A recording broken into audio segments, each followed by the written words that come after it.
Hello everyone, this is Blazer Slater, also known as Elemental Hero Blazer, and I am responding to my homework for Orichalcos Duel Academy. My teacher, Ty, actually I cannot pronounce his full name, thank you very much, gave us a set of questions to continue on for our homework. The lesson was over mystical space Typhoon and how it's supposed to be, well, good or bad. Well, here's a set of questions, and here are my answers. First question is, how is MST commonly used badly? Well, MST is used incorrectly by thinking the card is used to negate something.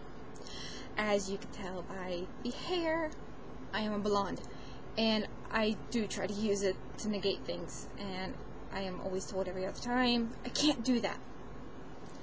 So, let's see, for example, I set my MST for later on the duel, not to had set then activated later on his spellbook power.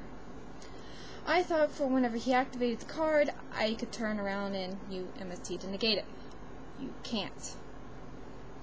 So, it's spell speeds and so on, I'm still trying to get used to them. What are exceptions to using MST first turn?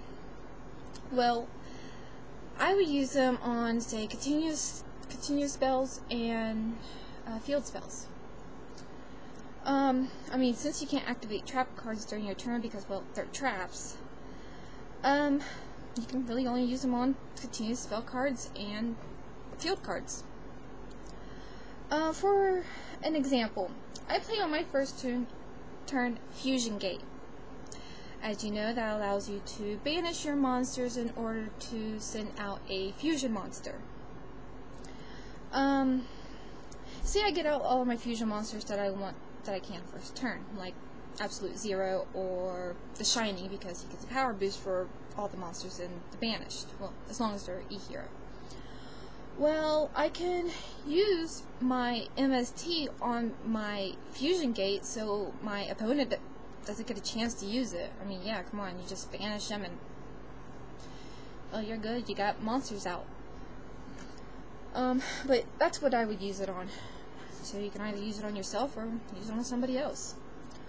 How do you use MST effectively? I use it for whenever there are annoying cards in play, like a field card, or the famous one, Swords of Revealing Light. That is a pain.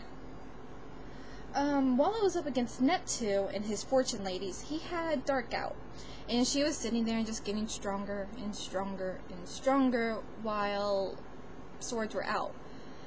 Well, I only have a certain amount of attack points for all of my fusions that I use for my E-Heroes.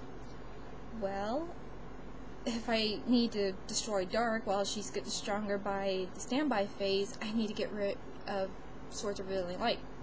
I drop that, blow it up, and, well, we're good. But if I do drop it and try to blow up Swords, he could also Dark Bribe it. And then, there goes that plan.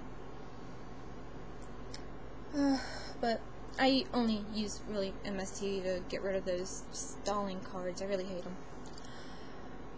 It says, list an example for MST being used effectively in a duel. Well, in question 2, I did get an example about Fusion Gate. Well, another one I would give was, well, last year at college, I had to go up against a rather newbie player. He really did not know what he was doing. He played Gravity Bind, even though all of his monsters were like 4 and 5, and, well, Gravity Bind, anything 4 and over, you can't attack. Well, if you got some ice barriers out, well, maybe you can do something, but a Gravity Bind and, well, E-Heroes or my spellcasters, they're not going to get past that. Well, the card Gravity Bind is a curse and a blessing. You can use it to your advantage or, well, your disadvantage. Yes, Gravity Bind has no effect against XYZ monsters, but as everyone knows, I hate XYZs. Refuse to use them. I can respect them. I can acknowledge their existence, but I will never use them. So, yeah, see, that way it's a curse. I mean, if I used XYZs, I can get past Gravity Bind. But, again, use MST to get rid of Gravity Bind so I can use my normal level monsters. Well, Ty, you wanted to know if the guide was helpful and effective. I honestly didn't see the guide to be helpful due to you were just using the camera, kind of shaky, and you just had a card of MST. And while talking, well, that's not very entertaining.